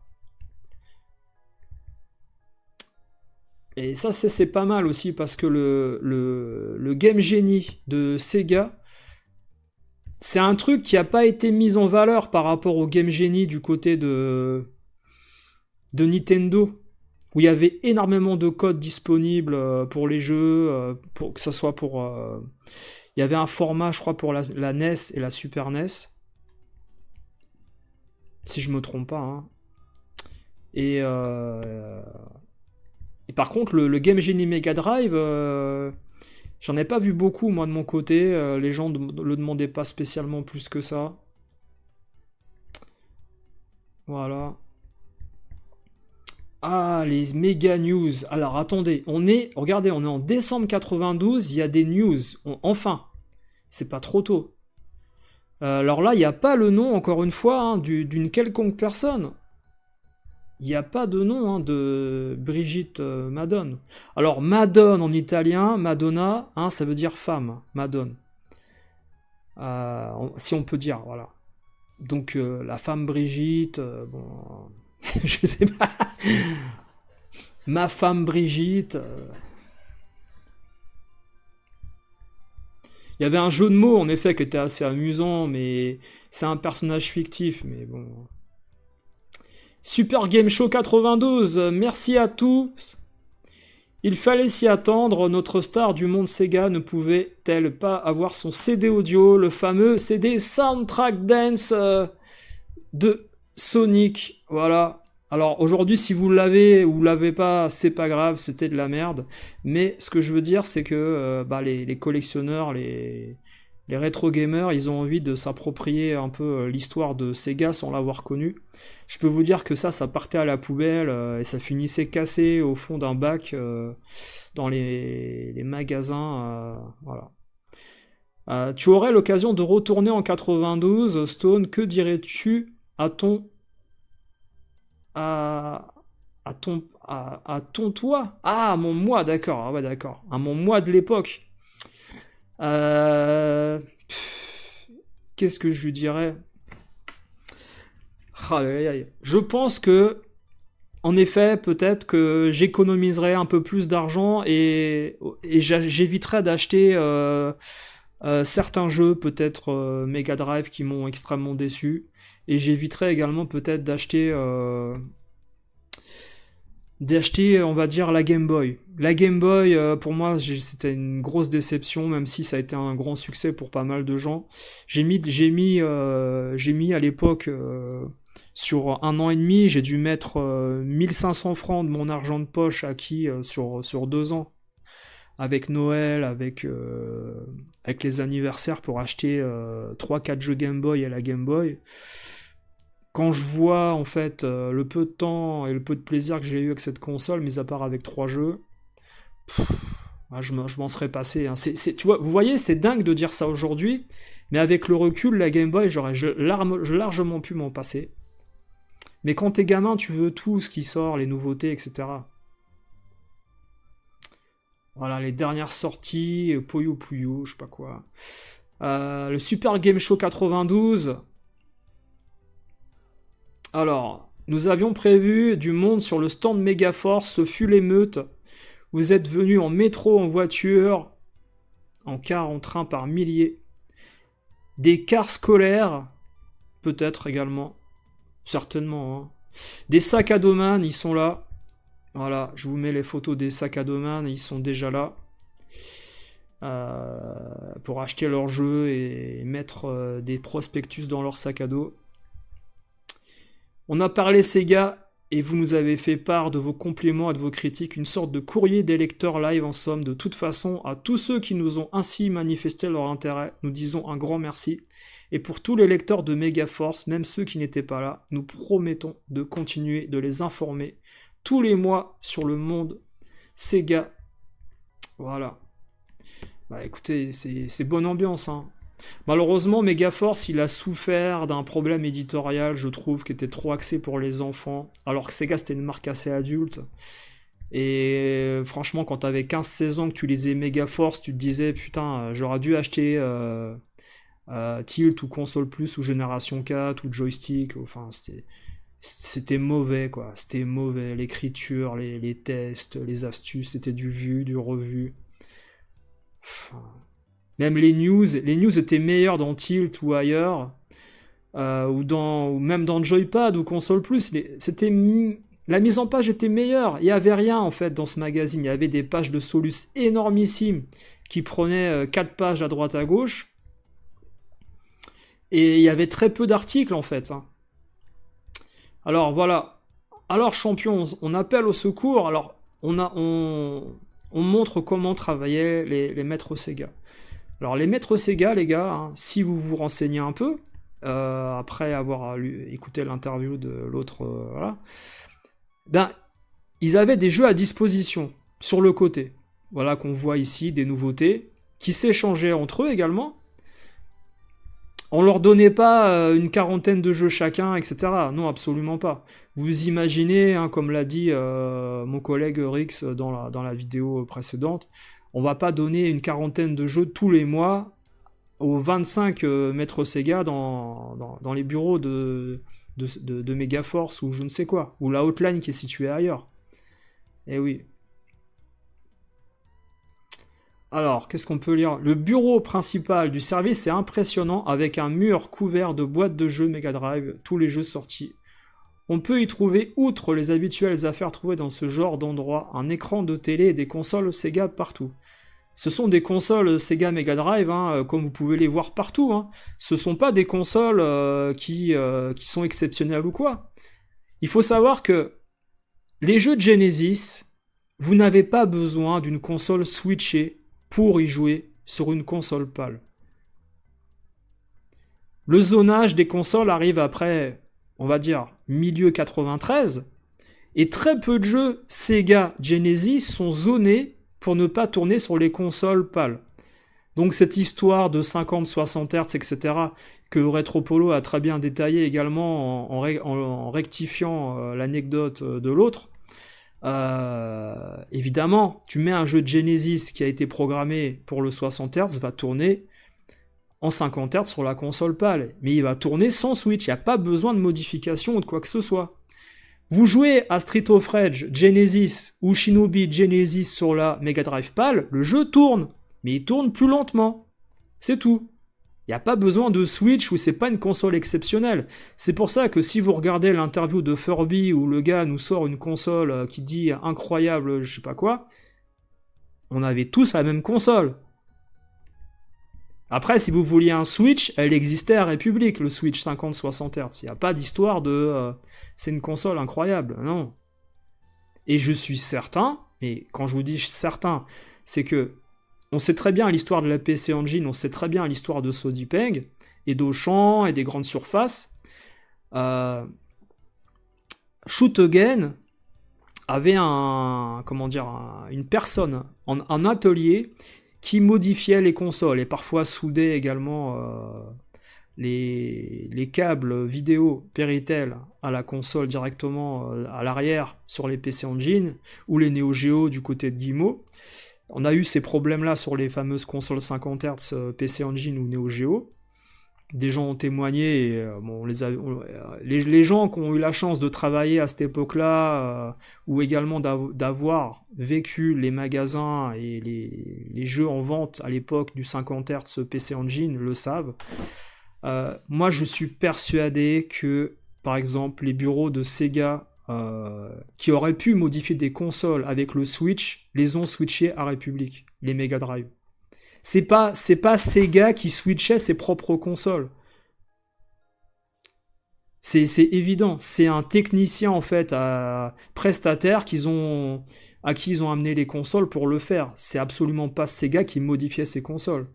Si jamais il devait jouer, en effet, dans les conditions d'origine. Et moi, je suis persuadé d'une chose, c'est que, également, je ne pense pas que Sega France recevait des jeux japonais vis-à-vis du zonage physique, avec la petite languette dans la console et la forme différente des cartouches, qui ne rentraient pas dans la console PAL.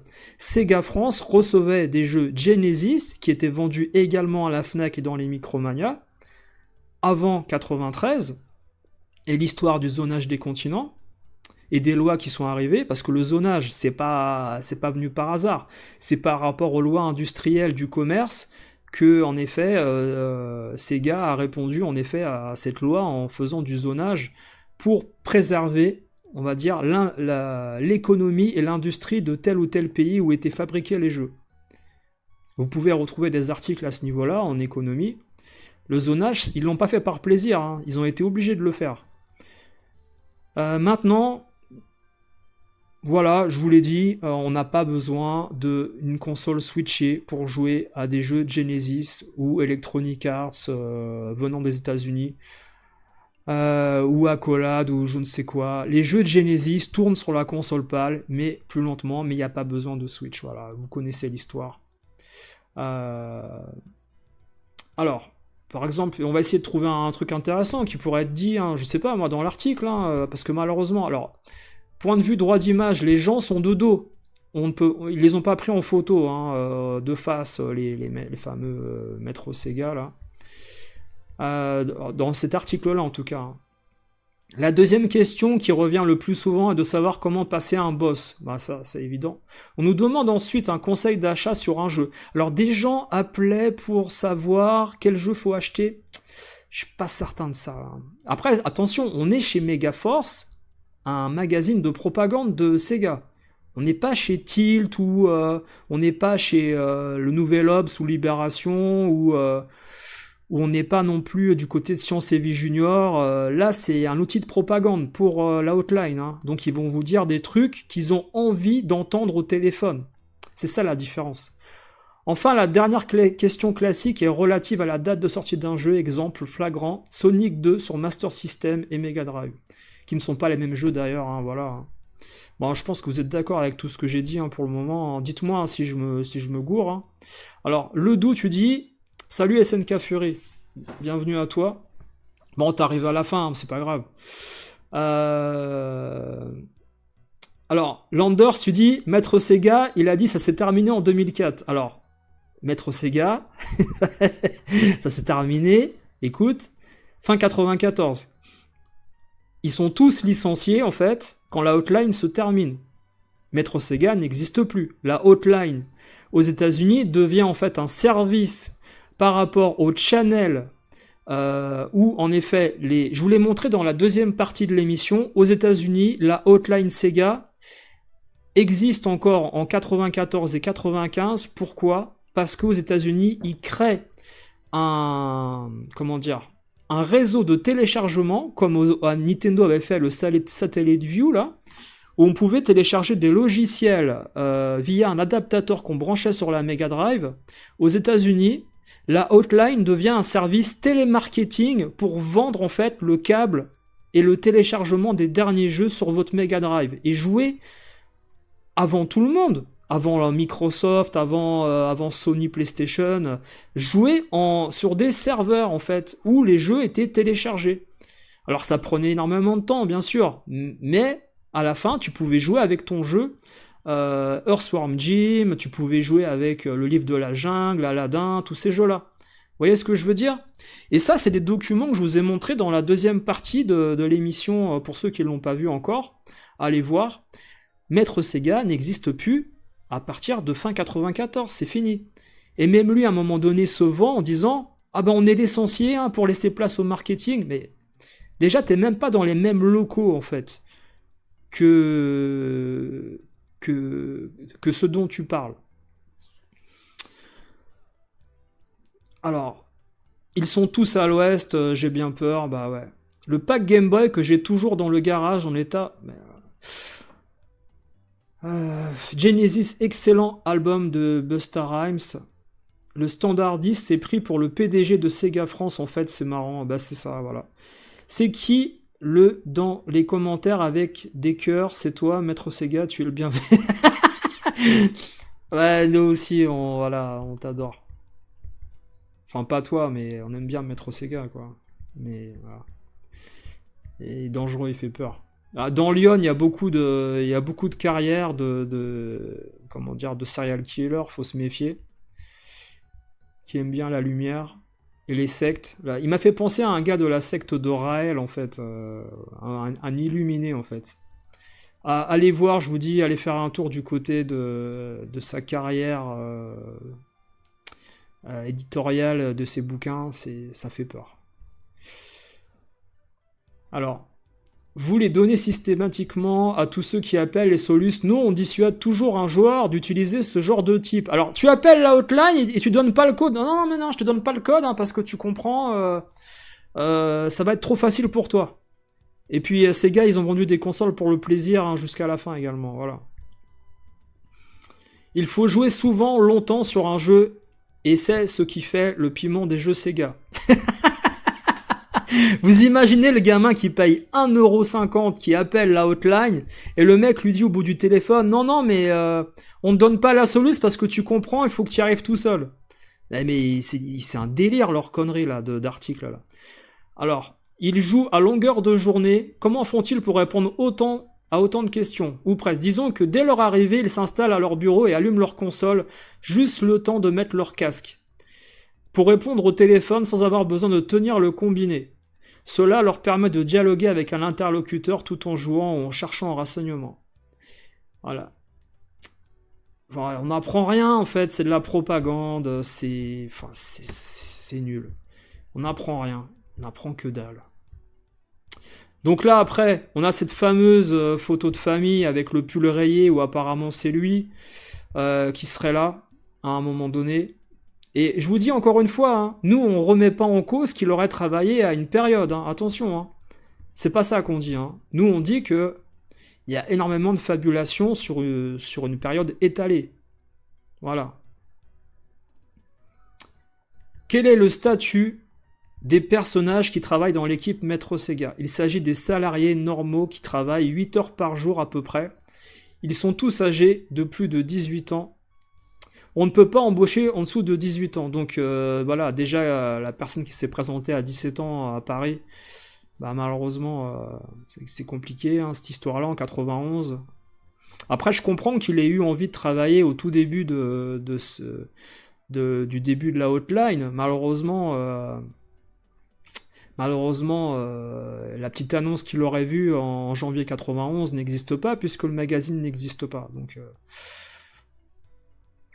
Faut-il avoir des diplômes pour rentrer chez nous? Aucun diplôme n'est demandé pour rentrer dans l'équipe. Certains ont leur bac, d'autres pas.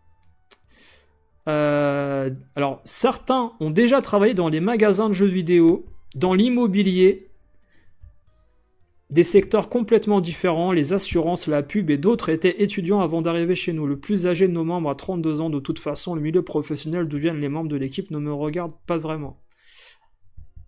Bah un peu quand même, je sais pas, si t'embauches un vendeur de mobilier de Conforama et qui parle de jeux Sega, il y a un petit souci, non? Je sais pas.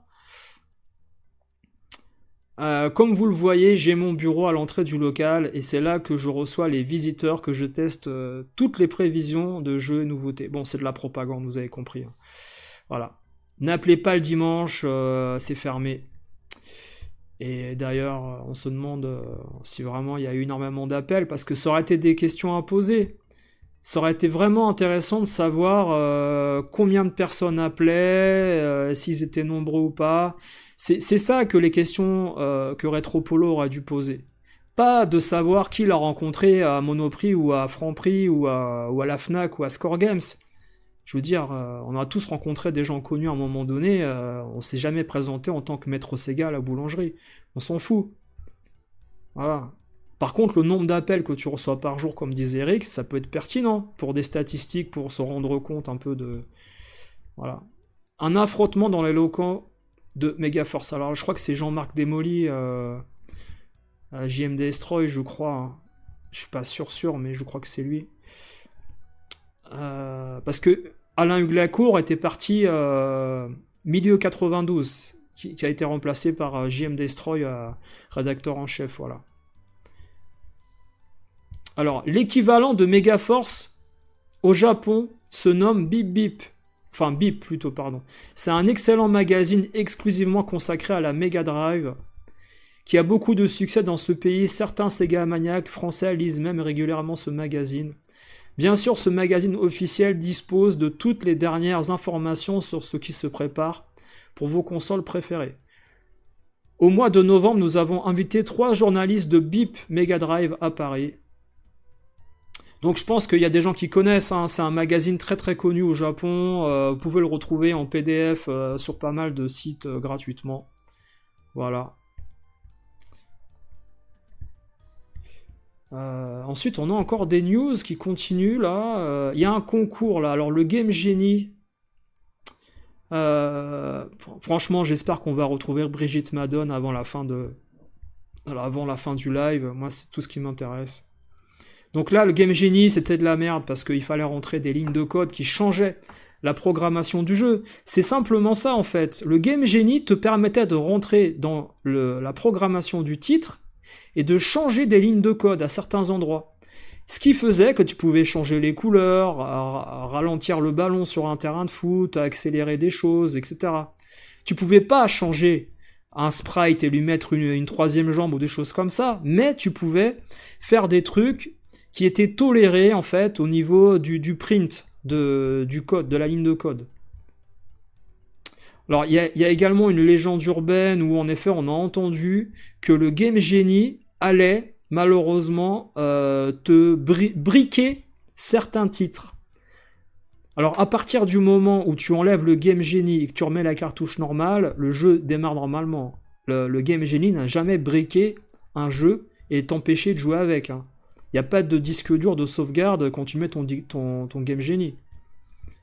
Voilà, encore une fois. Voilà. Alors, petite annonce, peut-être. Voilà. Le club Maître Sega.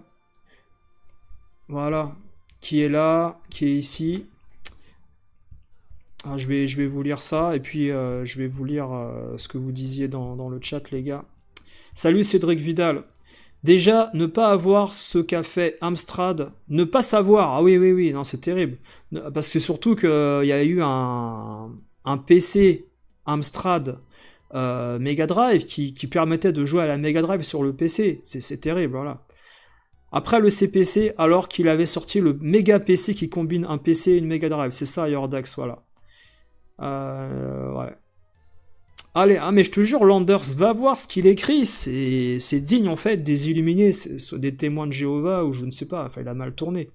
Ou alors c'est Harvard Story, à un moment donné à Paris, il est resté perché avec du LSD et puis il est resté là-haut, hein. Voilà. Donc ensuite, voilà, avec son nouveau logo, Maître Sega vous offre son amitié et sa confiance. Tout est construit autour du joueur, du club Sega, le club, voilà. Bon, club Sega, 150 francs au lieu de 180 francs. Bon, c'est du pigeonnage, hein, typique hein, de Sega à l'époque. Le club Sega, 99, 279, toujours CEDEX, boîte postale. Donc ça arrive à un endroit, mais c'est un autre service. Ça arrive pas du côté de chez Megaforce. Le club Sega et c'est une autre entité à un autre endroit, comme la hotline de de Maître Sega qui n'est pas avec Megaforce. Vous voyez ce que je veux dire? Sonic, Megascore. Donc encore une fois, ici on a les photos des gagnants qui sont présents au niveau des résultats. Voilà. Je vous laisse regarder les winners. Tasmania, 78 000 points. Spider-Man, 153 000 points. Ce sont que des enfants, hein, à chaque fois. European Club Soccer. Alors qu'est-ce que c'est? Qu'est-ce qu'il a fait à European Club Soccer, lui? Parce que c'est pas... Il n'y a pas de scoring, là.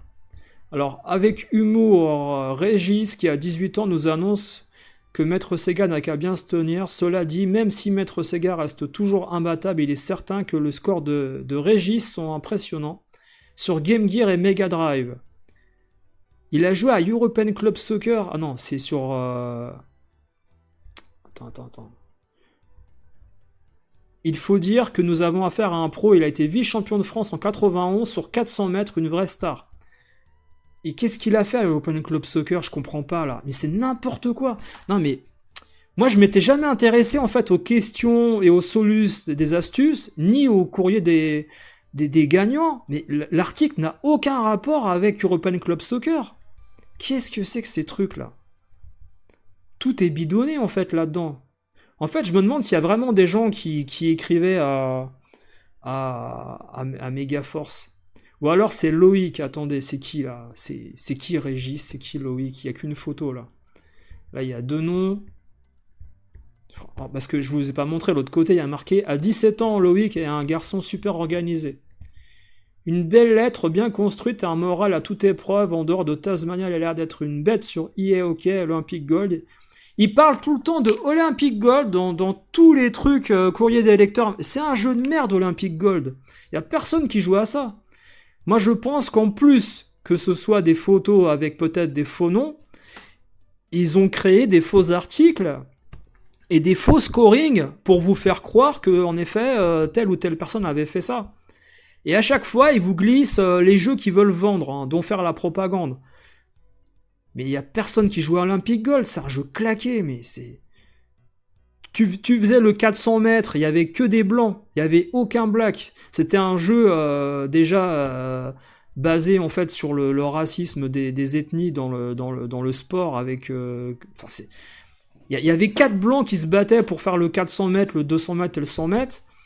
Le tir à l'arc, mais qui joue à ça, quoi? Après, il y avait quoi, là? Qu'est-ce qu'il y avait, là? Chasse au rhinocéros? Je sais pas.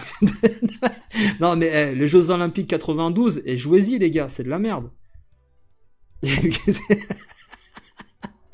Tir au lance-roquette, Olympic Gold 92.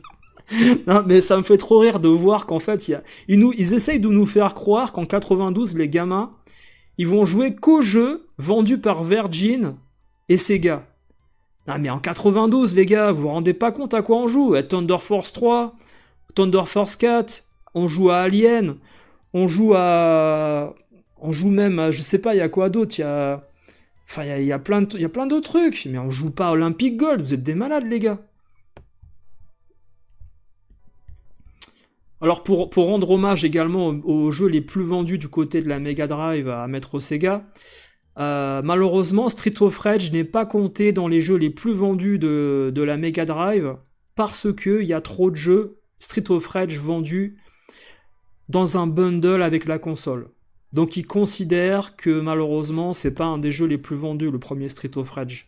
C'est triste, hein, parce que je pense qu'en vérité, Street of Rage 1, il fait partie des jeux les plus vendus de l'histoire de la Mega Drive. Malheureusement, les gens achetaient le pack Sonic Street of Rage. Ouais, c'est dommage.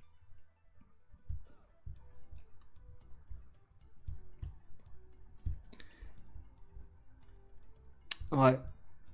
Donc moi de mon côté, je pars sur un emploi à court terme de notre maître Sega, parce que là on a cherché Brigitte Madone, bah écoutez, voilà, j'ai pas, on a fait quand même, je compte, on a fait 18 numéros. Il a dit dans les premiers numéros de Megaforce, il a donné le nom de sa femme pour une news ou une astuce, je sais pas. J'ai cherché partout, elle n'existe pas. Elle n'existe pas, donc malheureusement, on est encore une fois face à un mensonge. En plus des problèmes de localisation des locaux, où ils ont été délocalisés en 92, avec un nouveau numéro de la hotline dans Paris. Donc je vois pas pourquoi en 95 ils auraient été délocalisés encore une fois. Ils sont licenciés. Comme il dit, hein, enfin, tu peux pas être invité à la table de Zidane en 96, en octobre 96, faire des événements au Stade de France, en n'étant plus un maître Sega, voilà. Le coup du train où tu sais pas que également le prix du concours c'est assister au concert de Michael Jackson à la finale à Wembley contre tous les joueurs européens, si tu sais pas ça, ben, tu le racontes au moins à Rétropolo, ça, tu vois, c'est un truc de fou quand même. Comment ça n'a pas été dévoilé, je veux dire, il y a tellement de trucs. Non, Marc Lavoine, Thierry Lhermitte. Ah, mais de quoi on parle, quoi? De quoi on parle? Non, mais... Enfin, bon, voilà. Bon, écoutez, les gars, si vous retrouvez Brigitte Madone, passez-lui le bonjour. J'espère qu'elle va bien. Et puis, si à l'occasion, bah, vous avez la possibilité hein, de retrouver une autre personne qui a travaillé à la hotline et qui vendait ses jeux également sous le manteau comme lui l'a fait et d'autres l'ont fait, parce que ça veut dire également, parce que lui il dit oh moi j'en ai vendu que 5 hein, des jeux. Hein. Par contre, il y en a un, il s'est fait virer, il les vendait au téléphone. Quoi qu'il arrive, dans tous les cas, tu vendais des jeux qui ne t'appartenaient pas, qui appartenaient à Sega, et tu prenais des jeux qui étaient à disposition de tout le monde. Parce que comme on l'a vu dans les locaux Sega, jamais de la vie ils allaient proposer à ces joueurs dans les locaux, chacun, d'avoir 25 jeux différents chacun par exemple, ou 40 jeux différents chacun pour les 25 personnes de la hotline. C'est totalement impossible. Après, bien sûr, vous me direz, Sega, c'était pas les premiers à compter leurs sous, hein, vu qu'ils ont dépensé 100 millions de dollars pour le marketing de la Dreamcast, 60 millions de dollars en 92 pour promouvoir Mega Drive, Mega CD, et puis l'arrivée du 32X un peu plus tard, en 94. Parce que le Mega CD, les gars, nous on l'a eu en 93, mais le 32X, c'est énorme. Sega investit 20 millions de dollars pour le 32X et concurrencer l'arrivée de la Nintendo 64 qui va finir finalement largement plus tard en 96, arrivée en 96, qui est retardée, parce que normalement en 95, je vous ai montré dans le documentaire qu'elle est présentée soi-disant par Nintendo au salon aux États-Unis, le Consumer Show, et les dirigeants Nintendo retardent d'1 an la sortie de la Nintendo 64. Et Sega avait fait le 32X parce qu'ils avaient peur de Nintendo et de l'arrivée de la 32 bits avec le CD-ROM intégré à la Super Nintendo PlayStation. Et au final, il y a eu la PlayStation de Sony, on connaît tous l'histoire avec les accords, et Nintendo a fait sa console de son côté. Je veux dire, à un moment donné, tout ce qui est raconté, quand tu fais des recherches, il y a des documentaires à l'appui, il y a des bouquins, c'est terrible. C'est terrible. Voilà. Street of Rage, le jeu de ton enfance qui t'a fait le plus grand bien au haut de tes 8 ans. À mon avis, Brigitte était aussi sa prof de théâtre. Bah, je pense que c'est ça, sauf que lui, c'était le fils mal aimé, donc il n'a pas eu la chance de devenir président, peut-être. C'est du fail. Voilà. C'est quelqu'un qui a de merveilleuses histoires. Regarde la vidéo de Stone avant-hier, dédiée à cela. C'est très enrichissant. Il y a pas mal de. Bah, le truc, c'est que je prends des arguments économiques officiels. Et je vous inviterai également à aller faire un tour du côté des documents qui sont proposés sur le net. Hein. Je vous mettrai un lien si vous voulez. Je peux vous mettre un lien de ce côté-là. Je vais vous le mettre avant qu'on se quitte. Voilà. Mais en tout cas, sur 18 numéros, les gars, aucune trace de Brigitte Madone, cette fameuse personne qui aurait été inventée à travers un concours ou une news. Donc c'est un mensonge de plus. Et ce mensonge, il arrive très vite dans la discussion, donc c'est assez flippant en fait le niveau. C'est très très flippant. Alors attendez, je vais essayer de vous remettre... voilà. Là, je vous mets la page en question. Alors c'est en anglais, alors si vous n'êtes pas bilingue, eh ben, vous pouvez retrouver en effet la traduction avec Google. Voilà, je vous mets le lien ici avec toutes les infos téléchargeables également en PDF au niveau des bilans financiers de Sega à travers les années jusqu'à 98. Parce que il y a un truc également que vous savez peut-être pas, c'est qu'à un moment donné, il dit aussi que la Mega Drive aurait pu continuer 1 ou 2 ans de plus. Sauf que ce que vous savez pas, c'est que la Mega Drive 2, quand on regarde les bilans constructeurs de Sega, la Mega Drive 2, qui est une console qui a été fabriquée après la Mega Drive 1, qui n'est plus produite en usine, à partir d'une certaine date, écoutez bien, est-ce que vous savez jusqu'à quelle date je vous pose la colle, hein. Est-ce que vous savez jusqu'à quelle date la Mega Drive 2 a été fabriquée? 2002, les gars. 2002. Il y a des jeux et des consoles qui ont été sortis d'usine à très petite échelle. Hein. Mega Drive 2 et Mega Drive 3, 2002. C'est un truc de fou. Donc je vois pas comment on peut dire que à un moment donné, la Mega Drive aurait pu faire des années en plus. Elle a déjà fait beaucoup d'années. En 95, par exemple, où la Saturn sort, la Mega Drive, c'est une console qui se vend le plus par rapport au jeu Saturn. C'est terrible, en fait. Alors, attendez. Capture de fenêtre. Je vous mets un autre rapport financier rapidement. Voilà, je vous mets un rapport financier de la page en anglais qui est très complète. Alors vous avez des moments où il y a du PDF disponible également que vous pouvez télécharger. Mais également, voilà, je reviens rapidement sur ça, mais j'en ai parlé, c'est-à-dire qu'à un moment donné, on vous dit que Sega vendait des consoles à perte. Ce qui est faux. Vous savez pourquoi? C'est qu'à un moment donné, Sega, même si la carrosserie était la même sur votre Mega Drive, à l'intérieur, les composants ont changé. On a réduit la taille des composants, on a réduit le nombre de composants, on a fait les versions slim dans l'idée que vous avez du côté de Sony et Microsoft aujourd'hui. C'est-à-dire que, par exemple, au début de la Saturn, en effet, la console était vendue à perte pendant la première année. Ensuite, ils ont fait d'autres versions de la Saturn. Il y a eu 10 versions de la Saturn différentes au niveau de la carte mère. Je sais pas si vous imaginez, les gars. Au Japon, hein, je parle au Japon, hein, c'est énorme.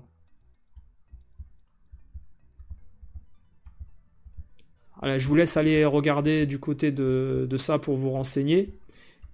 Et il se vendait en 95 plus de jeux Mega Drive que de jeux Saturn encore. Donc en effet, c'est un problème quand vous avez des...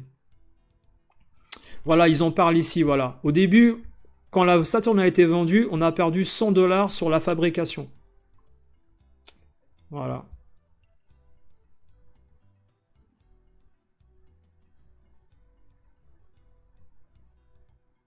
Et ceci est devenu un problème énorme pour la suite. Et ils se sont remis en cause rapidement et ils ont créé des nouvelles versions de la Saturn.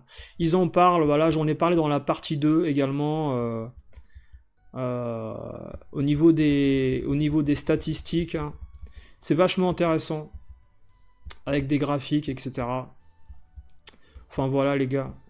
Mais n'oubliez pas, hein, 2001, ne vous faites pas avoir par la photo de Formule 1 que vous montre ce maître Sega. La photo date de 2001, dans le Var. Je vous laisse réfléchir, hein. Bon, sur ce, les gars, passez une bonne soirée. Ça a fait toujours plaisir de faire un breaking news alerte enlèvement. On n'a pas de trace de Brigitte Madone à l'heure actuelle, disparue depuis 1992 dans un Megaforce. Alors peut-être qu'elle a disparu au moment où en effet la petite annonce était sortie pour janvier 91 dans un magazine obscur, je ne sais pas. Peut-être elle n'a jamais existé. On ne saura jamais. Voilà. Mais nous sommes jaloux, bien sûr. Nous sommes jaloux d'un grand rêveur. Voilà, bonne soirée à tous. Et puis, amusez-vous bien.